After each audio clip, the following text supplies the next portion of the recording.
Lições de Leonardo da Vinci para o profissional do século XXI.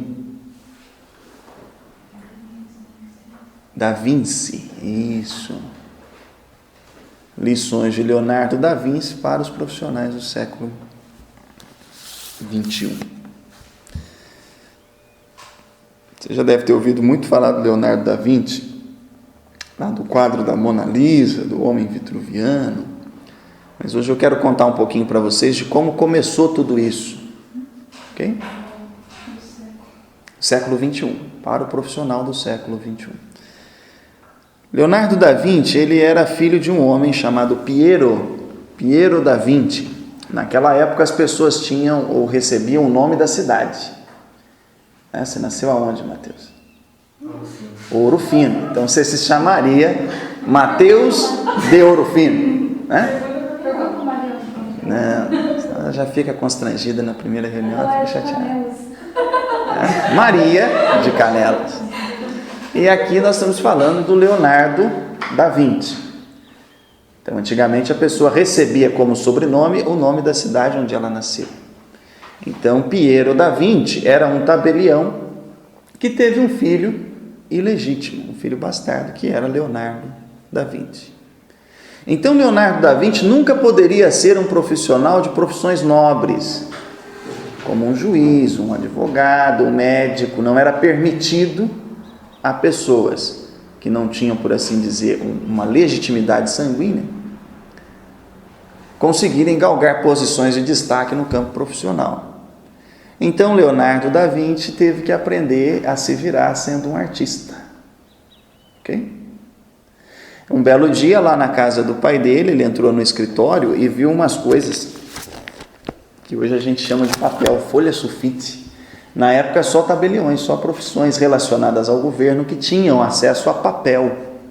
E Leonardo pegou esse papel e saiu correndo para uma mata, um bosque que tinha nas redondezas de Da Vinci. E aí ele começou a observar as coisas e desenhar essas coisas. Até que um dia ele começou a observar uma íris, sabe aquela planta? Ele começou a olhar bem pertinho para poder reproduzir, e ele olhava de novo para poder reproduzir, olhava de novo, e aí ele via que tinha dentro dela uma pequena semente da qual brotava toda a estrutura dela.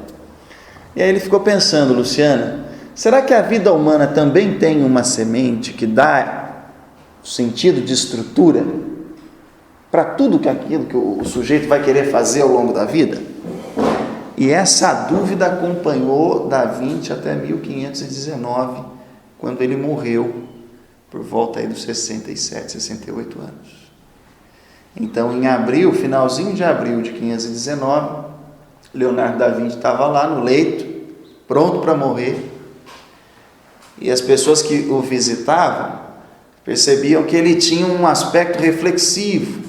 Olha todo mundo para trás na cara da Rita, que vocês vão ver a expressão. Olha lá, a expressão de Leonardo da Vinci no leito de morte. Estava pensando na vida, naquilo que ele tinha feito, e um biógrafo dele, o Robert Greene, disse que ele teve a mesma dúvida de quando ele era criança. Será que a vida humana tem uma estrutura movida por uma força, a mesma força que moveu a semente a soltar toda a estrutura da íris? E por que isso é relevante? Porque na história de Leonardo da Vinci, ele buscou essa estrutura em tudo. Então, como ele aprendeu a desenhar e desenhava muito bem, por volta dos 14 anos, ele foi aceito num ateliê de um sujeito chamado Andrea del Verrocchio, ou Vernocchio, uma coisa assim. E esse sujeito tinha como preceito da sua escola ensinar algumas disciplinas, como engenharia, arquitetura, metalurgia, escultura. Ensinava o sujeito, por exemplo, os conceitos químicos que faziam com que os componentes chegassem a determinadas formas. Então, Leonardo da Vinci aprendeu tudo isso. É por isso que ele era um químico, um arquiteto, um engenheiro, um poeta, um escultor e um pintor. A gente conhece o Leonardo pintor, né? Não sabia que ele fazia tanta coisa além da invenção, né? Ele também era um inventor. E esse aspecto da invenção ele é relativo pelo seguinte: um belo dia esse ateliê recebeu uma visita e uma encomenda que vinda dessa visita para pintar um quadro, um afresco que iria ilustrar uma capela. E aí Leonardo falou assim: sabe o que eu vou fazer? Eu vou fazer pela primeira vez a pintura dos anjos com uma asa bem realística, que até então não tinha. Aí ele comprou do próprio bolso um monte de aves e passou a estudar as asas dessas aves, para poder reproduzir na tela as asas dos anjos. Ele queria saber, Manuel, como é que se formava uma asa dentro do pássaro para poder colocar nas costas do anjo. Sabe como é que ele fez para pintar a expressão desse anjo?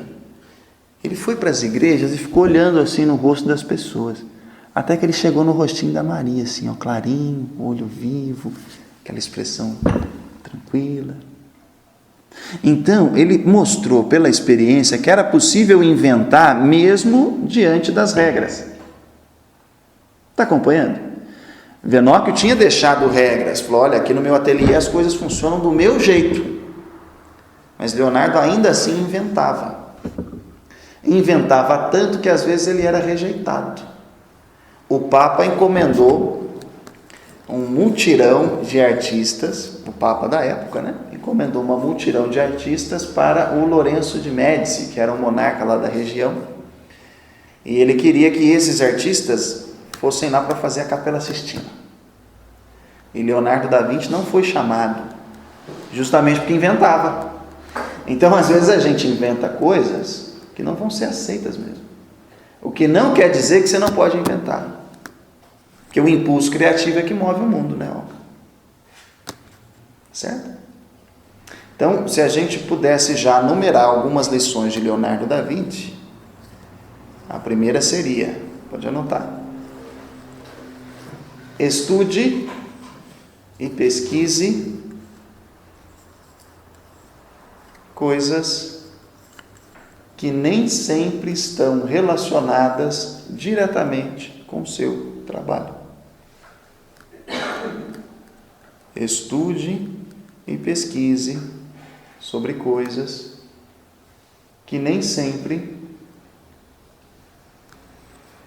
estão diretamente ligadas ao seu trabalho. Esses dias eu estava ajudando uma professora da PUC a melhorar a sua didática em sala. Absurdo, né? Ela falou para mim assim: eu preciso aprender a fazer analogia. O que é analogia? Você pegar as semelhanças de uma coisa, né, Rafa? E mostrar como a semelhança da jarra ajuda você a aprender sobre apagador.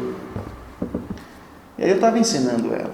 E a técnica é basicamente a mesma da de Leonardo.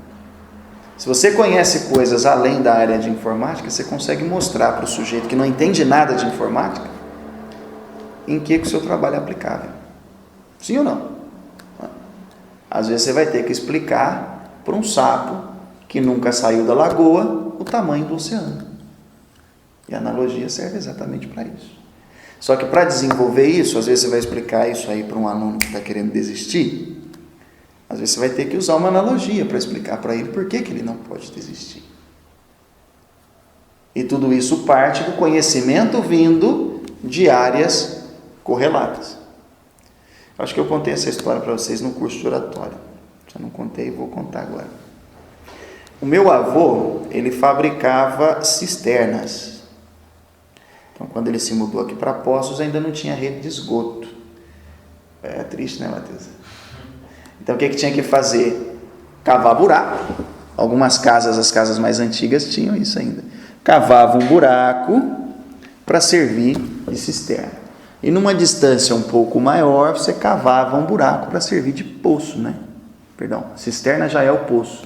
Então, era a fossa. Então, meu avô cavava as duas coisas, a fossa e a cisterna, em determinadas casas maiores. Tinha outras casas que não tinham isso. E qual era o segredo para não morrer sufocado? Era a amplitude do buraco. Então ele precisava chegar numa determinada profundidade, só que se o buraco continuasse fino, o que ia acontecer? À medida que ele estivesse lá embaixo, ele ia ficando sem ar. Então era a amplitude do buraco que garantia a profundidade. Okay? Depois ele construía, né, de tijolos, aquilo ali, revestia, e aí tampava ao entorno. Mas era a amplitude que garantia a profundidade. Conhecimento profissional é a mesma coisa. É a amplitude de assuntos que você estuda que gera profundidade de conhecimento no seu setor. Essa é a receita de Leonardo da Vinci. Por isso que ele se dedicou a aprender química, engenharia, arquitetura, escultura. Ele podia ter parado na pintura, não podia? Por que ele fazia mais? Por que ele ia além? Porque ele queria amplitude de conhecimento. Tranquilo até aí? Mas não parou por aí. Ao longo da vida, o próprio Leonardo fez questão de estabelecer algumas regras para si que orientava as suas ações no dia a dia. Uma delas foi quando ele percebeu que os pintores estavam muito metidinhos, muito egocêntricos, e ele falou assim: você quer saber? Eu vou lá para Milão, e lá em Milão eu vou dar um jeito na minha vida profissional. Às vezes a gente também pensa assim, né? Isso aqui não está dando nada, quer saber? Eu vou mudar para Campinas, vou para São Paulo, vou para Belo Horizonte, que Poste Caldas não dá nada. Não necessariamente, né? Porque Leonardo da Vinci foi para Milão, definiu essa regra para ele, essa regra de conduta. Chegando lá em Milão, ele foi fazer um serviço de cara para o Duque de Milão. O Duque de Milão era filho de um homem chamado Francesco de Sforza. Esse homem amava cavalo. E aí o Duque de Milão falou assim para Leonardo da Vinci: você é escultor mesmo? Ele falou: sou. Então faz um cavalo de bronze para mim. Cavalo grande. Era um negócio imponente em homenagem ao meu pai. Leonardo falou: faço. Mas lembra daquela regrinha que ele tinha de fazer a coisa com realismo? Então ele queria fazer até a musculatura do cavalo. Uma escultura de bronze. O que ele fez? Um molde gigante para fundir o cavalo de bronze numa peça única. Ele podia muito bem ter feito igual a gente faz cafeteira, né? Faz um pedaço, um rosca para você tirar a parte de vidro de lá de dentro, faz a tampa. Leonardo não quis não, ele falou assim: eu vou fazer inteiro e grande. O que você acha que aconteceu, Olga? Aquilo lá virou sucesso, todo mundo foi lá ver o molde do cavalo. Aí no meio do tempo, Fernando, estourou uma guerra, os governos precisaram de todo o bronze disponível. Leonardo da Vinci não conseguiu fazer o seu cavalo. E ainda foi alvo de chacota. Michelangelo mesmo disse assim: só o povo burro de Milão para confiar em você. Você perdeu tanto tempo pensando na solução ideal que esqueceu de fazer rápido. Às vezes a gente também perde tempo fazendo coisa que não precisa fazer. Se a gente for enumerar no nosso dia a dia, tem um monte de coisa que não precisa fazer, que só tira o foco, que faz a gente perder tempo daquilo que a gente precisa fazer. Então, a segunda lição que a gente tem de Leonardo da Vinci é a seguinte: estabeleça regras para você, pode anotar, estabeleça as suas regras,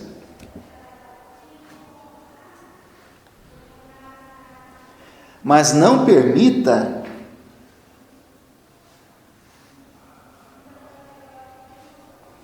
que essas regras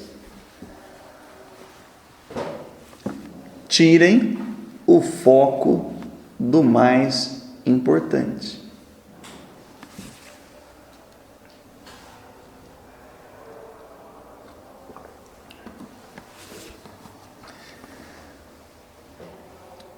E se você quer uma dica, anote a seguinte frase, Se uma coisa é realmente importante de ser feita,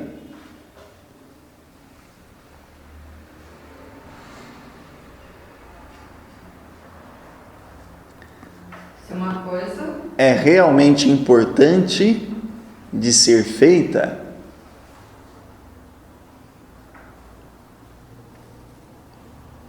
ela pode realmente importante, se uma coisa é realmente importante de ser feita,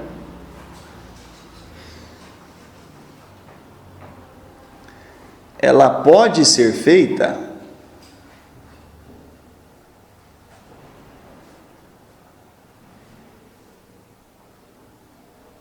até mesmo mal feita.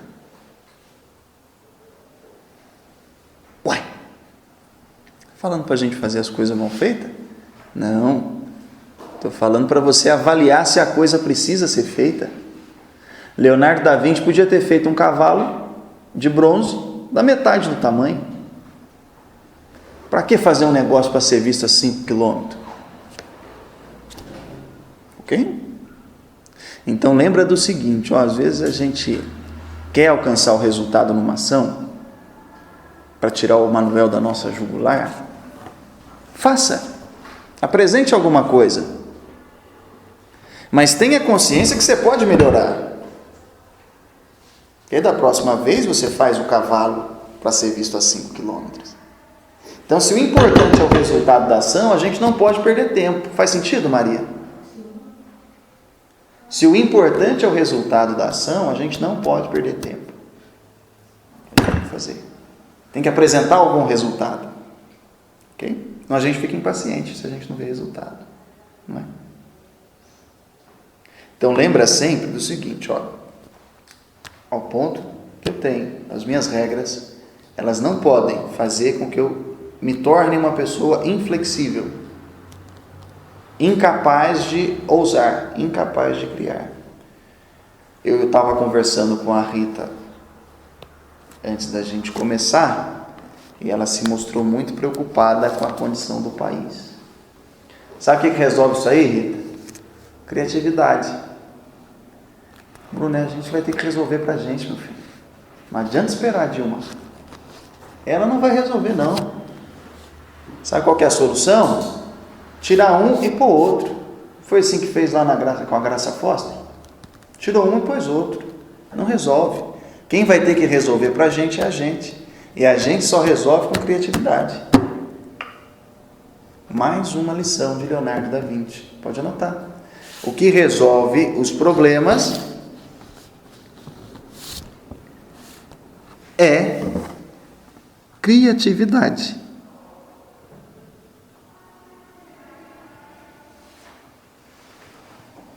O que resolve os problemas é criatividade. Estou com problema de vendas, faltando criatividade. Estou com problema para guardar os alunos que estão querendo sair, criatividade. Não estou conseguindo converter, criatividade. O que converte vendas é criatividade.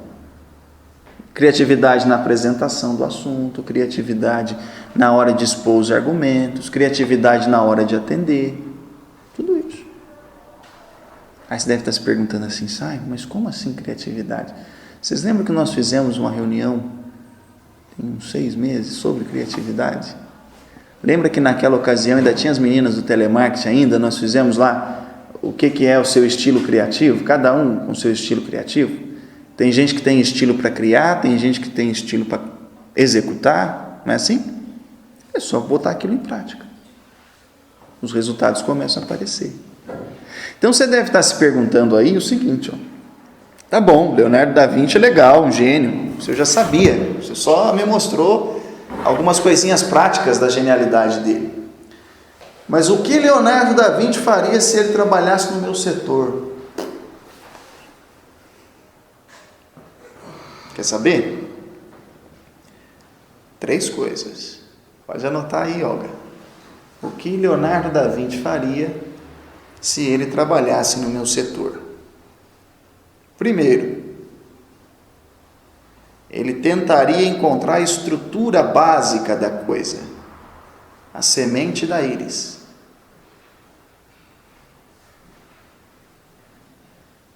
Pode colocar entre parênteses aí, a semente da íris. Qual que é a estrutura básica desse negócio? E por que esse negócio é importante? Aonde esse negócio vai levar?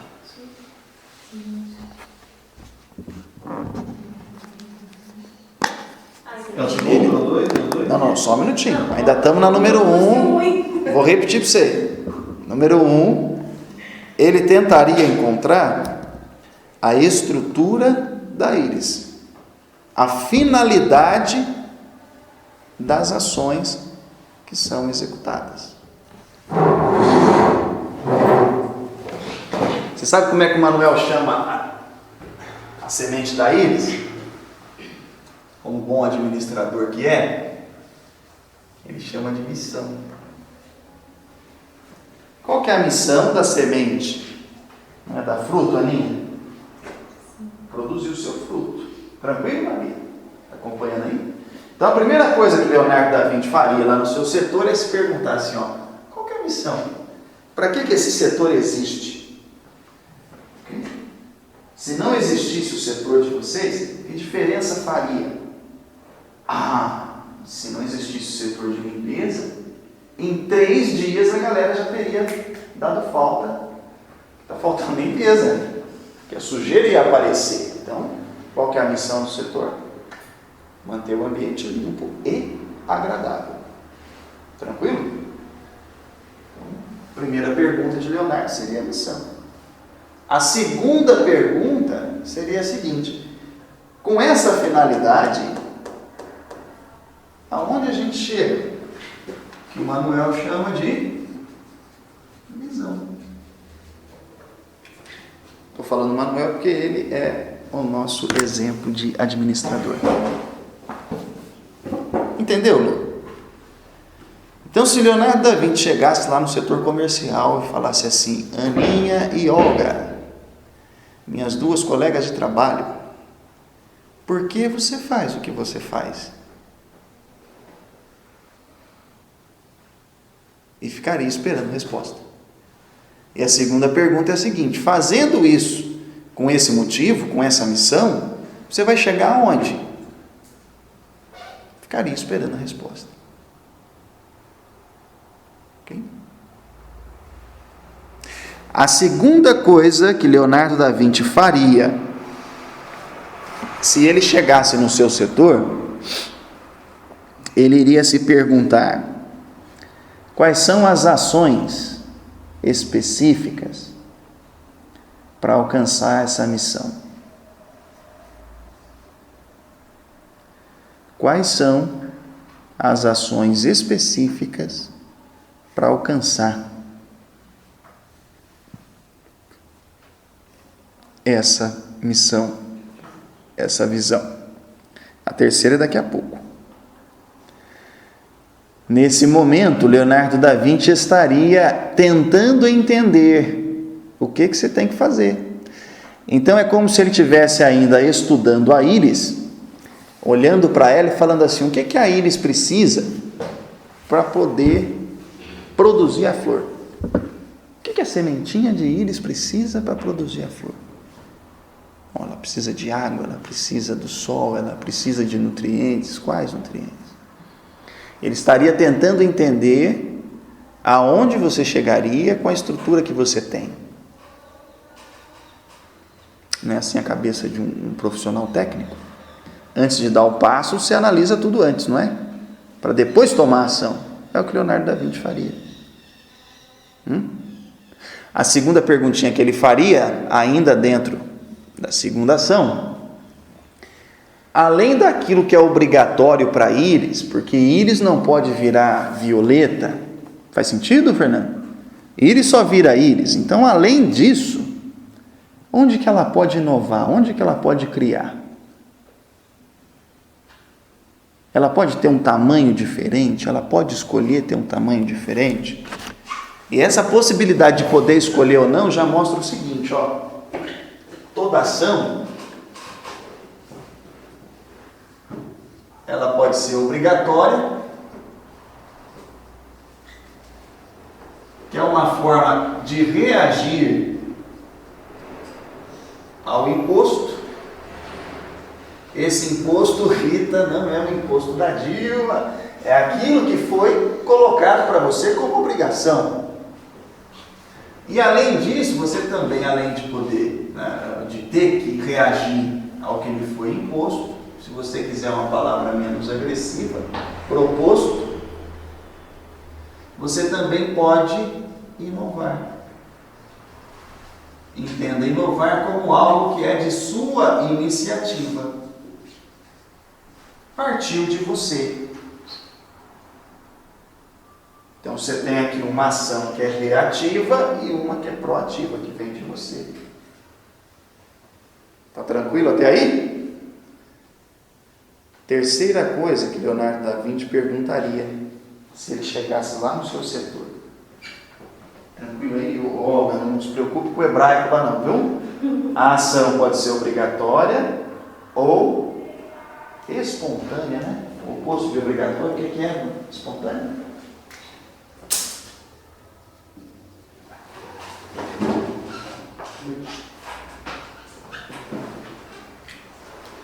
Terceira coisa, então, que Leonardo da Vinci perguntaria, se ele chegasse lá no seu setor, é o seguinte, amigo. Quais são os indicadores de desempenho que mostram que a Ibis está atingindo o seu potencial? Quais são os indicadores de desempenho que mostram que a gente está chegando na missão e na visão?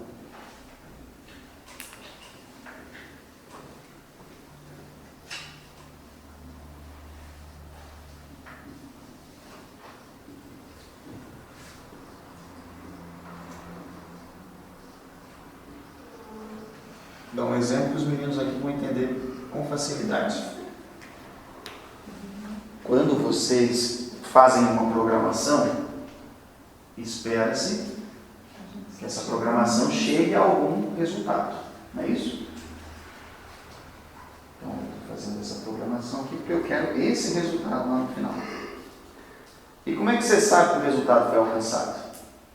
Pela programação. Não é se determinadas etapas estão sendo alcançadas que vai gerar o resultado. Então, entenda os indicadores de desempenho como etapas. Quais são as etapas que a minha programação tem que ir alcançando para que eu não precise corrigir o rumo no meio do caminho? Vou dar uma outra analogia. Pense que você está dentro do seu carro indo para Canelas. Canelas? Panelas. Como é que chama a sua cidade? Panelas. Eu tentando melhorar e chamando de Canelas, não melhorou. Não melhorou. Pensa que você está indo então para a sua cidade.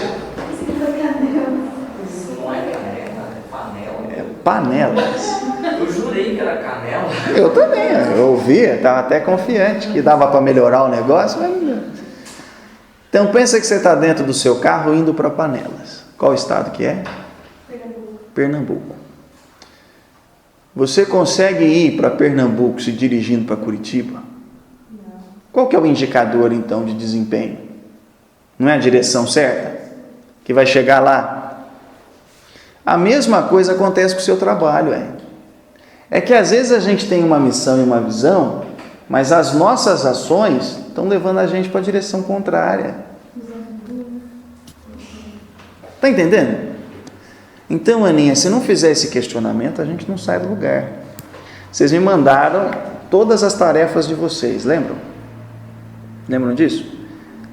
Essas tarefas entrariam aonde ali, ó? No reativo ou no espontâneo? Reativo. No reativo. Sim. É o que o emprego exige da gente. Vocês podiam ter colocado lá coisas do tipo chegar todos os dias o seu horário. Faz parte também, né? Faz parte também. Não tomar mais do que 25 minutos de tempo para o café. Não é obrigação nossa também? São 15 minutos de café em determinado período. A minha obrigação é seguir isso, tal. Legal, mas a gente não colocou, não tem problema. Mas o nosso trabalho não vai ser alcançado se a gente não fizer a parte espontânea.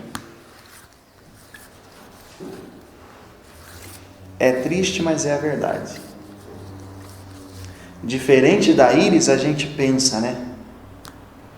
Porque a plantinha, ela simplesmente pode ser aquilo que ela está programada para ser. Íris não vira violeta.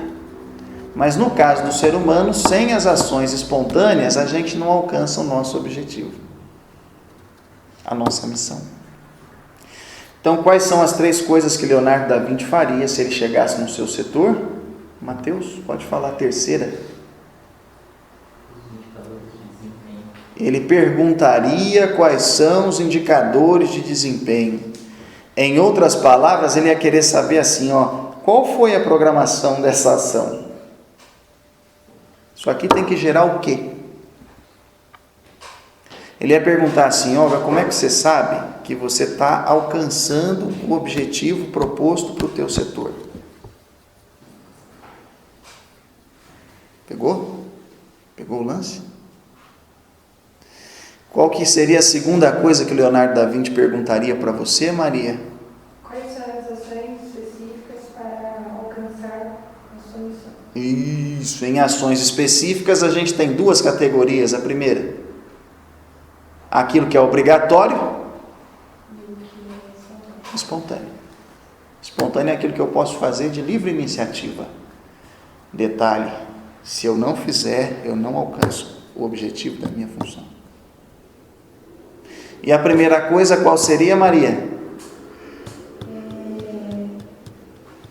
Tentaria encontrar as estruturas básicas para isso. Isso, missão e visão. Com esse tipo de nutriente, aonde essa íris vai chegar? Ela vai ser grande, vai ser pequena. Tá claro? Então eu prometi para vocês falar por meia hora. Passei 2 minutos. Então agora o negócio é com vocês.